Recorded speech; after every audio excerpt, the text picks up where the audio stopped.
Improving their cultivation to increase their chances of entering an academy. Rows of anxious students stood before him, including Michael, who had awakened in this body just 3 weeks prior, a body sharing his name. Over 2 centuries ago, an apocalypse had unleashed spatial rifts, spawning monsters, plunging the world into chaos and nearly eradicating humanity. Fortunately, the world became digitized for a select few known as awakeners, individuals with extraordinary powers who ended the apocalypse after decades and helped humanity reclaim their world. Peace returned, but the allure of awakening remained, becoming the dream of every youth in that age group. Yet, awakening was a rare privilege, and for this group of 18-year-olds, this was their final opportunity. Michael shared his peers' nervousness but understood the ceremony's significance despite his brief time in this world. Under the watchful eyes of nearly 100 students, the teacher picked up a file and began calling names when he called Lillian Stone. She responded nervously and stepped toward the podium but stumbled and fell. Eliciting a sharp intake of breath from the room, no one mocked her. Fear of their own failure silenced any ridicule. Teacher waited patiently as Lillian regained her footing and approached him. He gestured toward the transparent awakening orb on the table and reminded her that, since this was her 3rd attempt, she knew to place her hand on the orb. A reaction would indicate successful awakening, while no reaction implied failure. Michael, steadied by maturity from his previous life, watched as Lillian placed both hands on the orb and waited. They had learned that every awakener gained supernatural powers and the ability to connect their consciousness to a mysterious realm filled with treasures that could enhance their prowess. Though often likened to a game, that realm was far more complex, and the awakening orb itself was said to originate from it. Seconds passed, and just as the teacher was about to dismiss Lillian, the orb emitted a radiant white light. A manifestation in the form of twin swords materialized briefly on her back before vanishing. The teacher announced Lillian had successfully awakened as a martial artist. His astonishment evident success was rare at their age, especially at 18, and the teacher had not expected any. Excited chatter erupted among the students, expressing surprise and disbelief at Lillian's success, with some debating whether intelligence correlated with awakening. Michael shared their surprise, as none had expected anyone to succeed, and Lillian's achievement briefly rekindled hope. However, that hope quickly faded as the teacher called names one by one. From Mia Keem to Bruce Lean and onward, each student failed to awaken. By the 48th student, only Lillian had succeeded, and the hall fell into eerie silence, pierced only by the soft sobs of those who had failed. Michael tried to ignore the cries surrounding him. Failure to awaken in this world was unlike failing a college exam on Earth, where repeated attempts and alternative paths existed. Here, failure meant no alternatives, akin to a poor man losing everything after betting on $3 million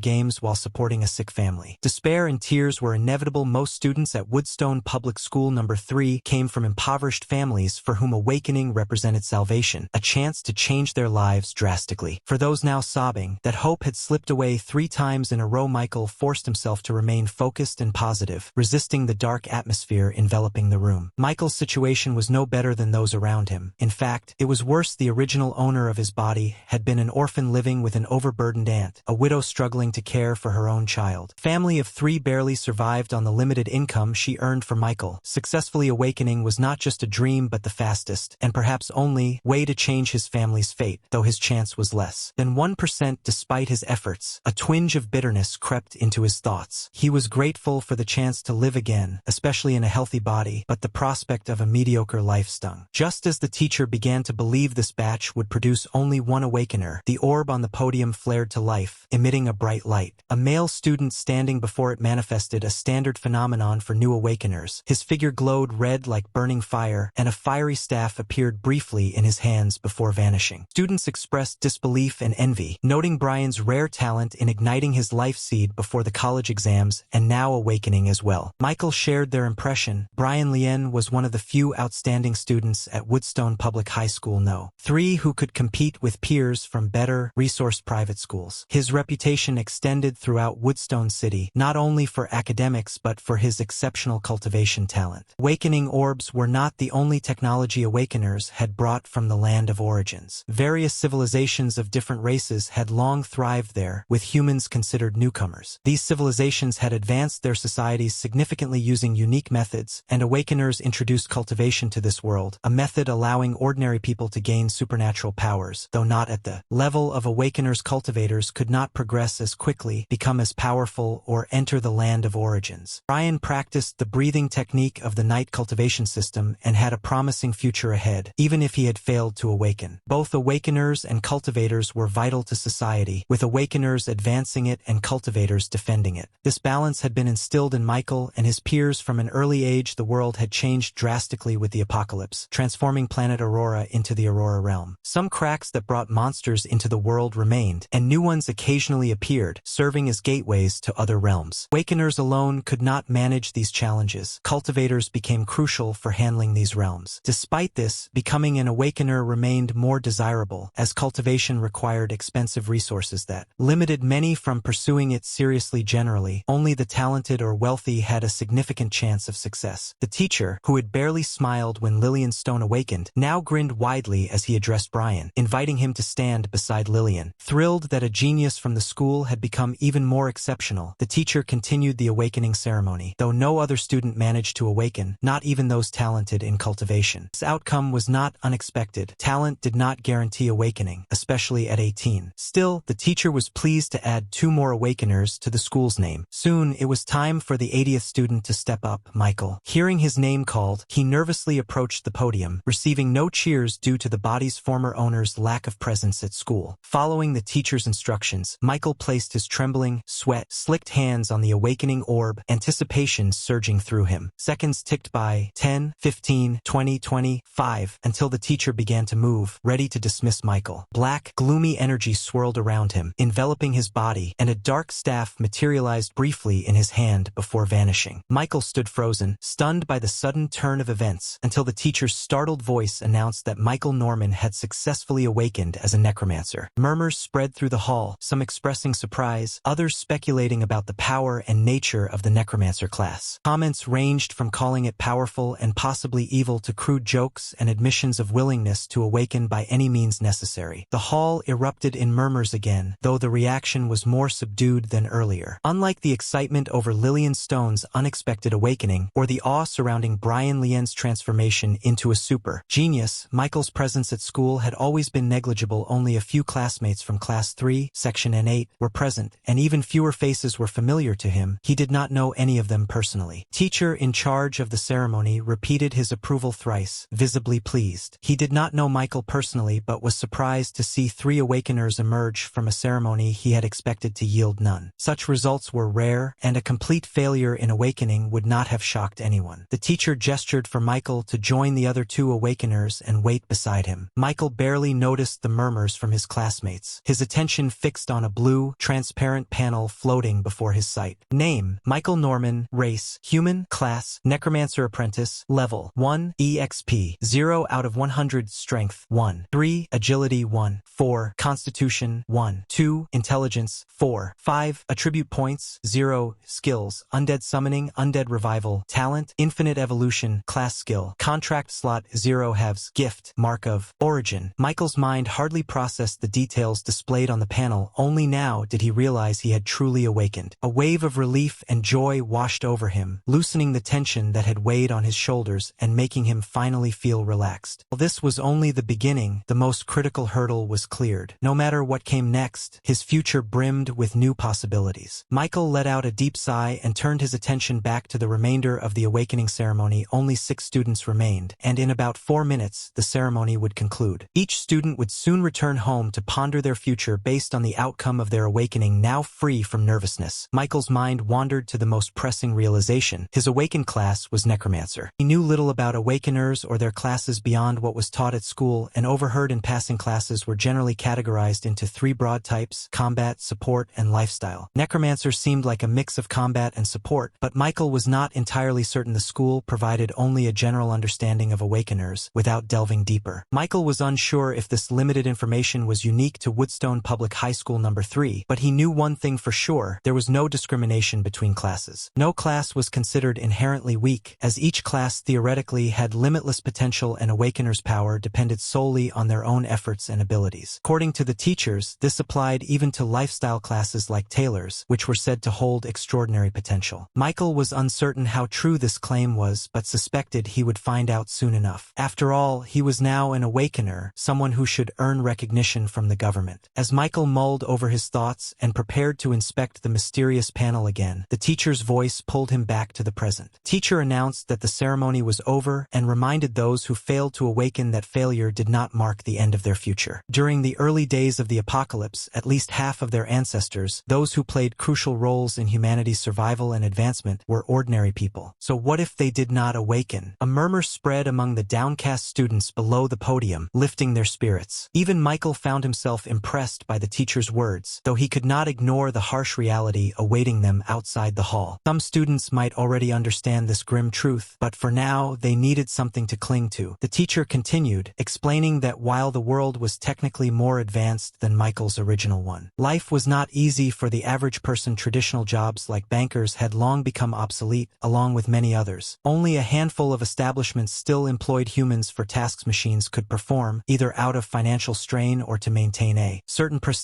Like some high-end hotels for most people, life was a daily struggle against poverty, with few employment opportunities available. Michael had come to appreciate a saying from his old life: technology could be both a blessing and a curse. This desperation to escape their circumstances was one reason why these students so desperately wanted to become awakeners. Had Michael not awakened, he would have been among those receiving the teacher's encouraging words. He knew he was truly lucky. Sensing his words had struck a chord, the teacher nodded in satisfaction before speaking again. The college exams for both regular colleges and cultivation academies were just 3 months away. He urged the students to use the time wisely and prepare seriously, reminding them that just because they did not need to attend school again after today did not mean they could slack off. The students, including Michael and the 2 other newly awakened, responded in unison, "Yes, sir." The teacher dismissed them. As the students made their way out of the hall, the teacher turned to Michael, Lillian, and Brian with a warm smile and told them to follow him to the principal's office. On the way, they encountered 2 more teachers, a man and a woman, accompanied by a girl who seemed around 17 or 18 years old trailing behind the male teacher, and 5 younger students, 2 boys and 3 girls. Following the female teacher from their brief conversation, Michael learned that the students accompanying them had also successfully awakened. The girl following the male teacher was also from Class 3. Like Michael, though he did not recognize her, this was not surprising. Woodstone was a public school with over 600 students in Class 3 alone. Grade was divided into 9 sections, each accommodating up to 100 students per teacher, although the classes rarely reached full capacity. Since even the spacious classrooms would feel cramped, there were typically no fewer than 60 students per section. The 5 students following the female teacher, however, were from Class 1, which Michael deduced from their younger appearance. He was still surprised by the number of awakeners from that class. In fact, he was astonished by how many students had successfully awakened this year in general. Including the students from Class 3, a total of 9 students had awakened. While this might seem small compared to Woodstone's overall student population, it was significant. Even in Class 1, which consisted mostly of 16-year-olds, the age group most likely to awaken, rarely had this many awakened in a single year. During Michael's time as a senior high student, the total number of students who had successfully awakened from Class 1 through Class 3, including older students, had barely exceeded 12, with most of those awakeners coming from Class 1 this year. However, not a single student from Class 2, where most students were 17 years old, had awakened. Therefore, the number of awakeners at Woodstone Public High School this year was unusually high, and the success of Class 3 was particularly remarkable, downright abnormal, though the reasons remained unknown. While Michael was lost in his thoughts, they soon reached the principal's office. The female teacher stepped forward and knocked on the door. The principal's voice responded from within, granting permission to enter. The female teacher took the lead, opened the door, and walked into the room. Inside, a middle-aged man sat behind a desk. Michael recognized him as Mike Bill, the principal of Woodstone Public High School No. 3. Rumors said he was a powerful knight, though Michael had never seen him in action. Setting aside the document he had been focused on, Principal Mike turned and greeted the group with a smile. He remarked that 9 awakeners this year meant the heavens must truly favor their school, visibly pleased by the turnout. Seeing no objections, he knew his assumption was correct. The smile on Principal Mike's face grew even brighter. He asked if their teachers had already informed them why they were there. The students replied in unison that they had. The principal chuckled lightly and told them there was no need to be nervous, as what he was about to say was probably something they already knew, but still worth hearing. Michael and the other students subconsciously straightened their backs, sharpening their focus. Unbothered, the principal continued, explaining that as awakeners, their lives and futures were no longer the same as ordinary people's. Power and wealth were now within their grasp, if they were wise enough to seize them. Had they failed to awaken, they would likely be preparing to enter an ordinary university, or, if if talented in cultivation, a cultivation academy, but having successfully awakened meant they would enroll in an awakened university, where they would gain the knowledge and skills necessary to be awakeners. The principal acknowledged that some might wonder if attending an academy was unnecessary, since they could enter the land of origin on their own like their ancestors and forge their own path. If possible, anyone with a sensible mind would avoid such a risky approach. Why make things unnecessarily difficult? Therefore, aside from entering the land of origin, which they now had access to, their top priority should be securing a place at an Awakener Academy. For learning more about their new identity, they needed to visit the Supers Association to register as Awakeners after this. This registration was vital, as the association would provide better resources and detailed information about their new identity and responsibilities. Principal then elaborated on a few other points, some familiar to Michael and his peers, while others offered new insights. After finishing, Principal Mike dismissed the students and teachers, asking Brian to stay behind for a private discussion. After leaving the principal's office, the teacher overseeing Michael's awakening addressed the group. He reminded them that as new awakeners, they were required to register with the Supers Association within 3 days. Warning that failing to do so was considered a crime, though they had some time, he strongly recommended registering immediately if they were free. He emphasized the importance of the upcoming college exams, noting that being awakeners did not exempt them from academic testing. While the requirements might be less stringent compared to regular university students, their performance still mattered depending on the academy they planned to attend. The Supers Association would provide more details during registration, so they should not delay turning to the younger students from Class 1. He added that those not in their third year could also attempt the college exams if well prepared. Most academies and the Federation permitted this. However, most awakeners who managed to awaken before their third year preferred to focus on home lessons while honing their skills as awakeners, aiming for higher scores. When ready to enter an academy with their advice delivered, the teacher and the 2 others offering additional guidance left the 9 students and returned to the teacher's office. There was no need to flatter the new awakeners. These were no longer apocalyptic days. While the teachers were softer with them compared to before, it was not to the point of bowing at their feet. Instead, they sought a careful balance, neither wanting to offend nor overly indulge them. With the rise of cultivation, awakeners were no longer the sole wielders of great power in the world. Ordinary individuals could also reach impressive levels of strength, though awakeners remained a rare breed and more gifted. Experienced teachers understood this dynamic well and knew that leaving a good impression was enough since they had no hidden agendas. The students felt uncertain and adrift after the teachers left, but Michael did not. He already knew his path ahead and what he needed to do. His first priority was to register at the Supers Association, and the second was to inform his aunt about his awakening. Fortunately, Michael was already familiar with the Supers Association even before his transmigration into this world. The original owner of his body had a basic understanding of it, common knowledge among the natives. The Supers Association was an organization operating under the Federation, established by the new government after the apocalypse. The world now had only one ruling authority, the Federation, and beneath it were countries, states, and cities, all part of this new global order. The Supers Association managed all supernatural beings in the Aurora realm. Ordinary humans had to reach the rank of a 1 cultivator before registering, while awakeners were required to register immediately upon awakening. As their transformation occurred at that moment, its mission was threefold: to protect the public, oversee supernatural beings, and provide them with various benefits. Michael left the school compound and stepped onto the bustling street. After a moment, he hailed an empty taxi passing by. He slid into the back seat and instructed the driver to take him to the Supers Association. The driver quoted a fare of $1, which Michael accepted. Supers Association was far from Woodstone Public School. On foot, the journey would take nearly an hour, but by taxi, it would take no more than 20 minutes. As the taxi rumbled along, Michael pulled his phone from his pocket. Since the college exams were approaching and classes were no longer formally required, he had left most school-related items behind except for his uniform. Most senior high students present had come only for the awakening ceremony, and the school would likely feel emptier until exams concluded. Technology in this world was more advanced than on Earth. It retained some familiar elements. The wealthy used floating cars, while others relied on traditional wheeled vehicles. Holographic display watches replaced phones for the affluent, while many still used traditional phones. Despite the mix of old and new technology, it blended seamlessly into a harmonious system. Michael decided to text his aunt instead of calling, knowing she worked as a cook at an upscale restaurant and was likely busy. He sent a brief message, "I have succeeded in my awakening." Just as he was about to set his phone aside, an incoming call from his aunt lit up the screen. Answered immediately. He asked if she was at work, noting it was unusual for her to answer so quickly, even on her days off. Aunt Mia confirmed she was still working but was on a short break when Michael's message arrived. Background noises confirmed her claim. Aunt Mia hesitated before calling him Mike. As if unsure how to approach what she wanted to say, Michael smiled, already guessing her question. She slowly asked if his message was true. Michael affirmed it, laughing softly that it was his lucky day. Aunt Mia let out a small squeak of joy, trying to contain her excitement. Knowing she was still at work, Michael decided to end the call so she could return to her duties. He told her he was on his way to the Supers Association and would talk to her when she got home. She promised to transfer some money to him so he could eat and save some for Lily when she returned from school, mentioning she might be home late. Michael acknowledged her, and after a few more words, they ended the call. He sighed as a surge of happiness washed over him. Though originally from Earth, he had embraced his role as Michael in this world and cared deeply for his family here. Perhaps it related to losing his parents early in his previous life. Both versions of Michael had endured difficult childhoods. Closing his eyes to rest, Michael ignored the occasional glances from the driver, who seemed hesitant to ask something. He realized how tense he had been at the awakening hall, leaving his spirit exhausted. A nudge from the driver brought Michael back to awareness. The driver announced they had arrived. Michael opened his eyes weakly but focused quickly upon seeing the two-story Supers Association building nearby. He requested the payment code, which the driver displayed on his phone. Michael scanned it, transferring the fare. He thanked the driver as he stepped out. The driver congratulated him on his awakening with a grin before driving away. Michael smiled, realizing the driver had guessed his destination and purpose from the earlier phone conversation. Shaking his head with a chuckle, Michael took a deep breath and headed toward the entrance inside the Supers Association branch. The bustling activity caught Michael off guard. From outside, the building seemed quiet, but inside it was crowded, mostly with young people. Michael quickly deduced these were likely new awakeners like himself. With only 2 branches in Woodstone City, many awakeners gathered here despite their rarity. Today was the nationwide awakening ceremony, so most young people present were probably new awakeners from the city. By the end of the day, the influx of new registrations would taper off, making the following days quieter. Michael estimated at least 30 students were present, a considerable number given they all came from just 9 public and private schools across Woodstone City. He joined one of the shorter lines leading to a reception table. Though uncertain of what awaited him, seeing others his age, likely fellow new awakeners, gave him a rough idea. The wait was not too long. After 28 minutes, Michael stood at the front with just one person ahead behind him. The queue had grown as more people joined. His phone vibrated in his pocket. Michael's eyes widened at the amount. He felt a pang of discomfort and surprise, knowing his aunt's modest monthly salary was about $3,000, excluding bonuses. Sending him a tenth of her income was a significant gesture, especially mid-June when her salary typically arrived at the month's start. This $300 could be a quarter of what she had left for the month. Even on Earth, $3,000 was not much for a family to live on. The $161 balance he had earlier was the remainder of his $300 monthly allowance from Aunt Mia. Though Michael felt concerned, a warm sensation enveloped his chest and determination surged within him as he realized he was truly loved in this world, something he had rarely experienced back on Earth, where he had faced cancer alone. Thinking of his family, he clenched his fist and silently vowed to transform their lives and care for them. A wave of uncertainty crept into his mind, questioning whether becoming an awakener was truly life-changing for the average person as everyone believed. Despite the widespread belief that awakening guaranteed success, the specifics remained elusive. Beyond the promise of power, the exact reasons and methods of transformation were mysterious to most. One thing was clear: power brought wealth, and Michael, having barely lived his adult years, was well aware of this. Lost in thought, Michael did not realize it was his turn until the receptionist's voice interrupted him. The composed woman in her late 20s greeted him professionally and asked how she could assist. Her calm demeanor eased Michael's troubled mind, allowing him to reply that he was there to register. Noting his school uniform, she inquired further, aware that registrants were usually either new awakeners or exceptionally talented students reaching rank 1 as cultivators. Michael confirmed he was registering as an awakener. The receptionist was unsurprised and proceeded with a series of questions about his personal details, including his name, age, address, and bank account number, which he provided without hesitation. The process was quicker and more straightforward than he had expected. Curious, Michael asked if she would inquire about his class. She explained that his school would send that information directly, making it unnecessary to ask during registration. Michael nodded, understanding that verifying each registrant's class individually would be impractical. After pressing his fingerprint against a scanner and signing a freshly printed document, the receptionist shifted to a formal tone. Congratulating him on his awakening, she informed him that, as of today, he was officially a warrior of the Federation, the people, and the Aurora realm. He explained that military cultivation and martial techniques would be sent to his email, along with a link to a specialized platform for supernaturals, with a default password based on his full name in all caps, followed by the number 228, the current year, which he could customize after logging in. She continued, informing him that as a new awakener, he was eligible for a monthly payment of $15,000. However, this amount would be halved if he failed to reach rank 1 within 6 months and revoked if he failed to achieve rank 2 within a year. On the positive side, the monthly payment would increase as he advanced in rank. Though overwhelmed by the flood of information, Michael's attention was immediately drawn to the monetary benefit and the other advantages that came with it. Despite the strict conditions, the prospect of a significant income excited him. Before he could dwell further, the receptionist asked if he had any other questions. Michael hesitated, but then, feeling bashful and with a reddened face, inquired quietly when the monthly benefit would arrive. The receptionist appeared momentarily taken aback but quickly regained her composure, smiling brightly with a glint of amusement. She replied that the payment should arrive within an hour at most. Michael nodded slightly, thanked her quickly, and hurried out of the Supers Association building. Though he did not regret asking about the money, he felt he might have appeared overly eager, which was not far from the truth. He thought that with this income, the household would not lack funds for months, and Aunt Mia would not have to work so hard, allowing her and Lily to take better care of themselves. He reminded himself that nothing in this world came free, and that the Federation would not hand out money without expecting something in return. According to the receptionist, all he had to do to maintain and increase the benefits was to grow stronger. Clenching his fist, determination surged through Michael as he set a clear goal: to grow stronger quickly and improve life for himself and his family. Successfully awakening was just the beginning. Much more lay ahead. But first, he needed to get home and study the information the Supers Association would send, as there was still much to learn about being an awakener. Michael took another taxi for the journey home without hesitation, recognizing that although his body felt stronger since awakening, there was no need to push himself unnecessarily. His house was far from the Supers Association, and the total walk from his school would have taken at least an hour and a half. Now that he had money in his account and expected more, he saw no reason to be frugal. After settling into the taxi, he sent his aunt a message informing her that he had completed his registration and was on his way home. Around the same time, a bank notification popped up confirming a $15,000 transfer into his account. Though he had seen larger sums in his previous life, he reminded himself that he was now an 18-year-old, a role he had fully embraced. Unlike earlier, when Aunt Mia had responded immediately, there was no quick reply this time, which did not surprise him. He considered sending her a portion of the money but decided against it, knowing she would probably panic and it might affect her work. He resolved to wait until she returned home. Instead of being dropped off directly at his house, Michael asked the driver to stop at a mall near his community. Michael had not forgotten Aunt Mia's request to buy something for himself and his cousin, but he chose to use the government money rather than the funds she had sent earlier. Planned to return her money with a little extra when she came back that evening. By the time he left the mall near his community, Michael carried several shopping bags. The shopping had cost him about $500, a sum that might have seemed excessive, but he felt no regret. He believed it was time for his family to enjoy life more, as money was meant to be spent on oneself and loved ones. Still, he maintained a mental limit on his spending, suspecting the government's generous benefits for new awakeners served a purpose beyond goodwill, likely intended as resources for growth. He told himself not to overthink it and planned to understand more after reviewing emails from the Supers Association. When Michael reached home, the sun had already set. The awakening ceremony had been at 12:30 p.m., and it was now just past 4 p.m. He noted that Lily would be home from school soon and decided to use the time to organize. Michael put away the food products and arranged the rest of his purchases. Exhausted after finishing, hunger set in. Since he had only eaten a light breakfast, he decided to cook a hearty meal using fresh ingredients from the mall, with meat definitely on the menu. Having lived with an aunt who was a talented chef, Michael had acquired decent cooking skills over the years. He prepared rice and fried meat, finishing just as his cousin Lily arrived home. Lily resembled her mother with blonde hair, blue eyes, and a petite frame, while Michael stood out with black hair, green eyes, and a tall build. The family of three accepted these differences, but outsiders often puzzled over their relation until they noticed their different surnames. Lily greeted Michael cheerfully, poking her head through the kitchen door and asking what he was cooking, noting the meat smelled amazing. Michael told her to wash up first and that he would have a place ready for her. She spun around to leave but hesitated, then turned back with an unsure gaze. Michael asked what was wrong, and Lily softly inquired about the awakening ceremony. Recognizing her timidness, Michael sighed, realizing how similar Lily was to her mother. Both worried about hurting his feelings but could not ignore their concerns. Lily's heart sank, fearing he had failed to awaken. She encouraged him not to be upset, expressing belief that even without awakening, he could become a powerful cultivator and explore mysterious realms, with a bright future ahead. Michael blinked, speechless for a moment, wondering when he had said he failed to awaken. Her earnest attempt to comfort him was so unexpected that he burst into laughter until tears came to his eyes. Lily watched in alarm, wondering if his sadness had driven him mad, which might explain his earlier calmness. Seeing her worried expression, Michael waved away her concerns, telling her he had not failed to awaken, and they were celebrating with meat. Lily gaped in surprise, and Michael quickly summarized the afternoon's events, omitting some details about the Supers Association but mentioning the money he had received. Lily exclaimed that he was rich now, teasing him by asking for money. After several promises to redirect her focus, she skipped away, humming with delight. Watching her leave, Michael smiled gently, knowing she was genuinely happy about his successful awakening despite seeming more excited about the money. Taking a deep breath, Michael carried a plate of food to his room, deciding it was time to dive deeper into the mysteries of awakening. Michael's family lived in a rented 2-bedroom apartment on the second floor of a 6-story building with 4 units per floor. The living conditions were modest, neither terrible nor particularly comfortable. Michael planned to move his family to a better place once he had more money, fueled by dreams of a brighter future. One bedroom was his, and the other was shared by his aunt and cousin. This arrangement always left Michael feeling guilty, a sentiment that lingered even after his transmigration. Despite their close ties, he was not part of their immediate family still. He clung to the saying he had heard on Earth, family isn't decided by blood. His relatively empty room, Michael sat on a chair next to a cluttered desk, placed his plate on the table, took a mouthful of rice, and opened his phone to check his email. Several messages from the Supers Association awaited him. The first was a congratulatory note on his awakening, accompanied by a file containing military, standard cultivation techniques the receptionist had mentioned. The file included 2 methods, a general, purpose breathing technique without elemental attributes and a meditation technique aimed purely at increasing one's mana pool, also without elemental attributes. Michael had a basic understanding of breathing and meditative techniques, having practiced the free breathing technique provided by the Federation to all citizens, though it had yielded little for him due to his lack of cultivation talent. This knowledge deepened his confusion. Although he had not yet studied the mysterious panel in his mind, one thing was certain: he was not mistaken about the level up system he had seen there. He knew that awakeners could level up in the Land of Origin, which explained why they grew stronger quickly. The Land of Origin was often described as a world resembling a game. This raised the question of why one would bother cultivating if leveling up was already possible. Rumors suggested cultivation might lead to obtaining a second class, but none of the school teachers dared confirm this. Fortunately, a note in the file soon clarified the matter. Michael realized,